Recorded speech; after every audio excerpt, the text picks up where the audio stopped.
சென்னை எண்ணூரில் உள்ள உர தொழிற்சாலைக்கு எதிராக மக்கள் மனித சங்கிலி போராட்டத்தில் ஈடுபட்டு வருகிறார்கள். இது குறித்த கூடுதல் தகவல்களை வழங்க செய்தியாளர் சுரேஷ்குமார் இணைந்திருக்கிறார். சுரேஷ்குமார், எதற்கு உர தொழிற்சாலையை மக்கள் எதிர்க்கிறார்கள்? என்ன காரணம் சொல்றாங்க?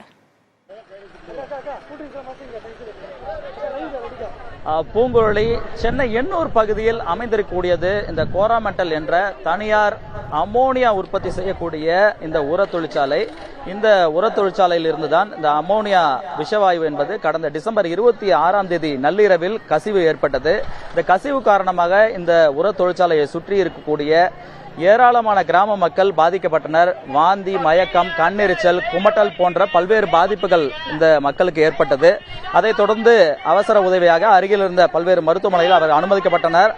அவர்களுக்கு சிகிச்சை அளிக்கப்பட்டு வீடு திரும்பியிருக்கிறார்கள். இந்த சூழலில் இந்த உர தொழிற்சாலையிலிருந்து விஷவாயு கசிவு ஏற்பட்டதன் காரணமாக மக்கள் பாதிக்கப்பட்டதால் இந்த தொழிற்சாலையை நிரந்தரமாக மூட வேண்டும் என்ற கோரிக்கை வலியுறுத்தி தொடர்ந்து போராட்டத்தில் ஈடுபட்டு வந்தார்கள். குறிப்பாக பார்த்தோம் என்றால் எர்ணாவூர், பெரியகுப்பம், சின்னகுப்பம், தாழங்குப்பம், நெட்டுக்குப்பம் போன்ற பல்வேறு கிராம மக்கள் போராட்டத்தை தொடர்ந்து வந்த நிலையில் இன்று 33 கிராம மக்கள் இணைந்து மனித சங்கிலி போராட்டத்தில் ஈடுபட்டு வருகிறார்கள். தற்போது நாம் பார்த்துக் கொண்டிருக்கிறோம். நமது ஒளிப்பதில் அஸ்வின் காட்டிக் கொண்டிருக்கிறார்.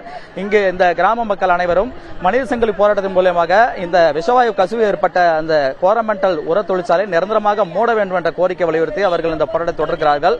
கிராம மக்கள் போராட்டத்துக்கு ஆதரவாக வியாபாரிகளும் கடைகளை அடைத்து அவர்களுக்கு ஆதரவு தெரிவித்திருக்கிறார்கள்.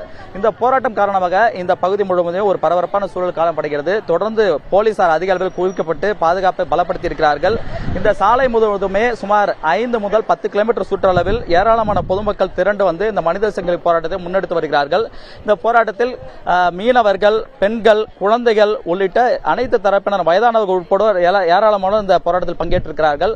அவருடைய கோரிக்கை என்பது இந்த உர தொழிற்சாலையை நிரந்தரமாக மூட வேண்டும், பாதுகாப்பற்ற சூழல் இருப்பதன் காரணமாக ஒரு அச்ச உணர்வோடு வாழ வேண்டும் தெரிவிக்கிறார்கள். இந்த போராட்டத்தில் பங்கேற்றக்கூடிய கிராம மக்கள்கிட்ட கேட்கலாம். ஐயா, அந்த கிராம இந்த மூட சொல்லி சொல்றதுக்கான முக்கியமான காரணம் என்ன? ஐயா, இது அமோனியான்றது மிகப்பெரிய விஷவாயு. இந்த போராட்டம் வந்து எங்களுக்கான போராட்டமே கிடையாது. இனி வர ஜெனரேஷனுடைய போராட்டம் இது.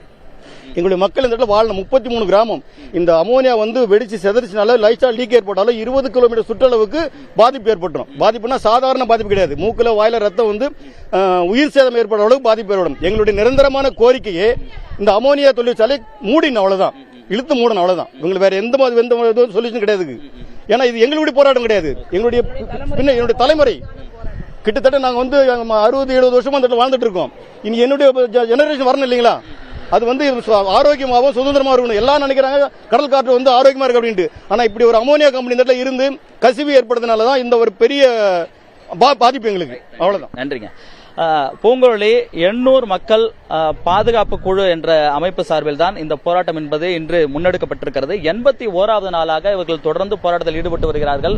அரசு தரப்பில் இந்த தொழிற்சாலை என்பது பாதுகாப்பாக இருக்கிறதா என்பது குறித்து ஆய்வு செய்வதற்காக குழுக்கெல்லாம் அமைக்கப்பட்டிருக்கின்றன. மேலும் இங்கு இருக்கக்கூடிய மக்களுக்கு தேவையான நிவாரண உதவிகள் செய்வதற்கான நிதியும் ஒதுக்கப்பட்டிருக்கிறது. இருந்த சூழலிலும் மக்களுடைய பிரதான கோரிக்கை என்பது பாதுகாப்பு இல்லாத ஒரு இந்த உர தொழிற்சாலையை மூட வேண்டும் என்பது அவர்களுடைய பிரதானமாக முன்வைக்கக்கூடிய கோரிக்கையாக இருக்கிறது. பூங்குழலி, தகவல்களை வழங்கியமைக்கு நன்றி சுரேஷ்குமார்.